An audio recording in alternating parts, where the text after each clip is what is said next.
Cet esprit critique-là dont je parle, c'est ce qui permet aux leaders de faire attention, de ne pas se laisser emporter, comme j'ai dit tout à l'heure, par les flux d'informations qui ressortent. Mais ça permet aussi à la science de faire des bons en avant. Tout le monde le sait, la science, elle n'est pas statique, la science elle bouge. La science, elle évolue, et elle évolue sur la base de l'esprit critique, d'un travail d'amélioration et de perfectionnement continu.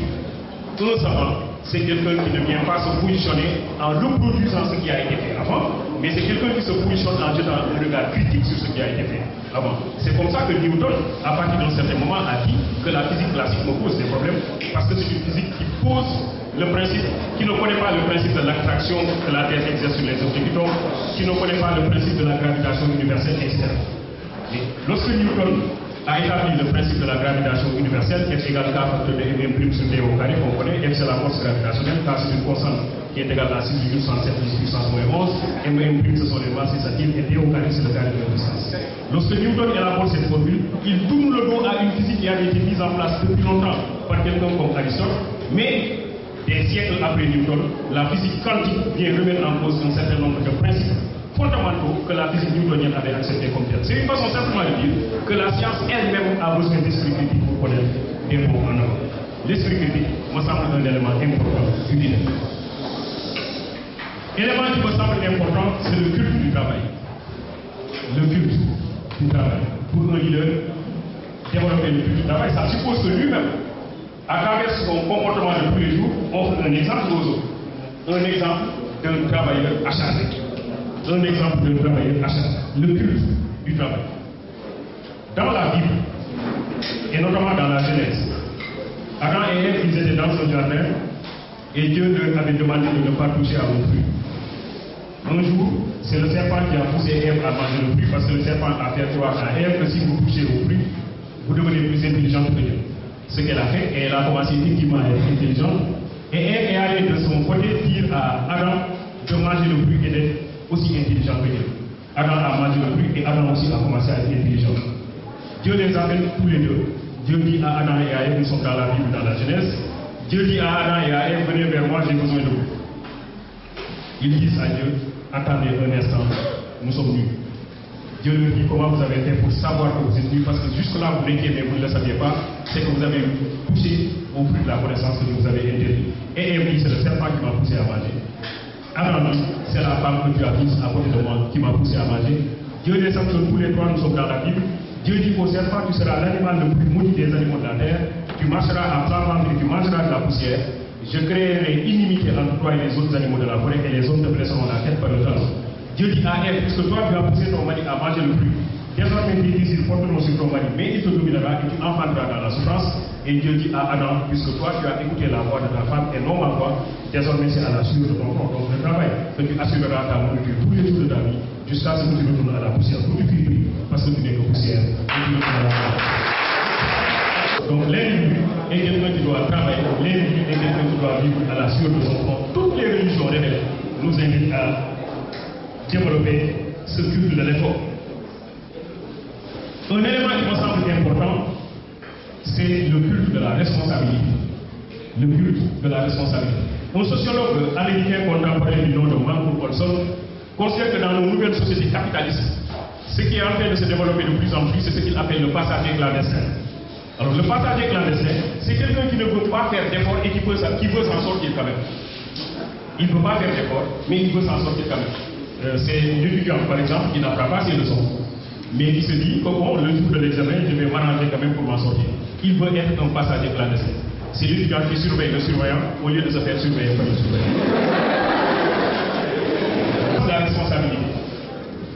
Quelqu'un a parlé tantôt de Souleymane Baal. Je crois que c'est le directeur de cabinet. Souleymane Baal, en 1776, Rousseau est mort en 1770. Et Rousseau, on le considère comme un des grands centres de la démocratie. En 1776, déjà au Soudan, Souleymane Baal considère que lorsqu'on livre une communauté, lorsqu'on manage, lorsqu'on dirige une communauté, on ne doit pas être plus riche que le plus pauvre de la communauté. Lorsqu'on dirige une communauté, on ne doit pas être plus riche que le plus pauvre de la communauté. Le principe de Souleymane Baal est simple, c'est que celui qui dirige, il est appelé à redistribuer. Et quand il s'agit de redistribuer, Souleymane Baal dit, s'il y a quelqu'un qui doit perdre, c'est celui qui a la charge de redistribuer qui doit perdre. C'est pourquoi il convient que celui qui dirige ne doit pas être plus riche que le plus pauvre de la communauté. S'il est plus riche que le plus pauvre de la communauté, c'est-à-dire que dans la redistribution, il s'est donné une part qui dépasse celle des autres. Et Souleymane Baal dit, si le dirigeant agit comme ça, il ne faut pas le chasser de la tête à la tête de la communauté, il faut le chasser purement et simplement de la société. Il faut le mettre en dehors de la communauté. On raconte, c'est une anecdote, un président africain est allé rendre visite à son homologue asiatique. Et il a trouvé le président asiatique dans un excellent château, dans un beau château. Et il a dit au président asiatique, comment vous avez fait pour avoir ce beau château? Le président asiatique lui dit, viens vers la fenêtre.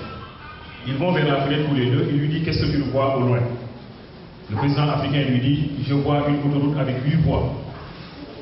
Le président asiatique lui dit, moi on m'avait donné de l'argent pour faire une autoroute avec 16 voies. J'ai fait une autoroute avec 8 voies et avec le reste de l'argent, j'ai construit mon palais. Le président africain rentre chez lui. Un an après, c'est le président asiatique qui vient lui rendre visite, en Afrique et qui le trouve dans un château plus beau que le sien. Il lui dit, mais comment vous avez fait en un an pour avoir un château aussi beau? Le président africain lui dit, toi aussi, viens vers la fenêtre. Ils vont tous les deux vers la fenêtre, il lui dit, regarde, qu'est-ce que tu vois au loin? Le président asiatique lui dit, je n'ai rien vu. Il dit, moi, on m'avait demandé de faire une autoroute avec 16 voies. Je n'ai rien vu. L'élément que je voudrais dire pour les étudiants qui ont initié cette affaire, c'est d'être de façon acharnée et inconditionnelle à la quête du savoir. Je crois que c'est un élément excessivement important. Nous sommes dans une société qui ne favorise pas toujours la quête du savoir. Nous avons beaucoup de considérations qui mettent l'accent sur le folklore, qui mettent l'accent sur le jeu, et qui font croire que dans notre communauté, on peut réussir autrement que par la quête du savoir. On peut même faire croire que lorsque vous cherchez le savoir, vous risquez d'être la personne la plus pauvre de la communauté. Mais la quête du savoir, ça doit être considéré comme tel, comme une ressource. L'idée, c'est que simplement, celui qui recherche le savoir doit se dire que je suis riche d'être constamment à la quête du savoir.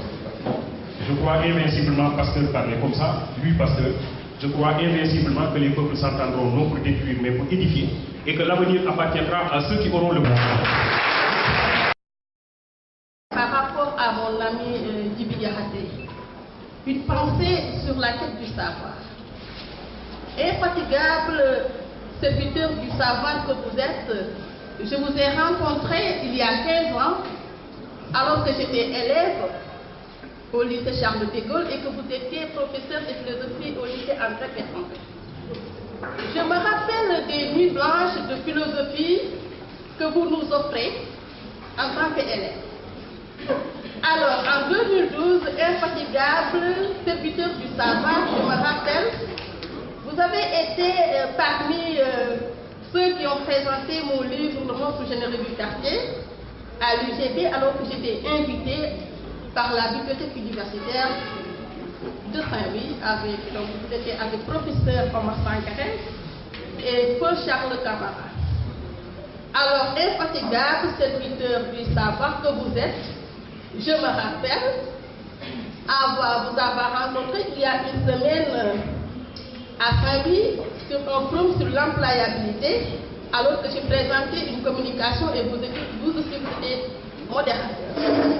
Alors j'invite nos étudiants à la quête du savoir. À travers le brillant parcours de professeur Djiby Diakhaté, et que j'invite également nos étudiants à la quête du savoir, à travers une leçon qui m'est très chère. Il s'agit du résumé des leçons de Saint-Ben Ousmane, qui disait: on ne naît pas avec le savoir, on grandit en allant à sa recherche. Je vous remercie. Commencer par parler de ces 4 buts-là, je les accepte. Quand vous avez parlé d'esclavage, j'ai dit oui. Vous avez parlé de colonisation, d'acculturation, j'ai dit oui. Et j'ai immédiatement pensé à cette néocolonisation-là avant que vous n'en parliez même. Donc cela veut dire que vous avez essayé d'éveiller ma conscience propre sans même que vous le dites. Vraiment, je vous en remercie.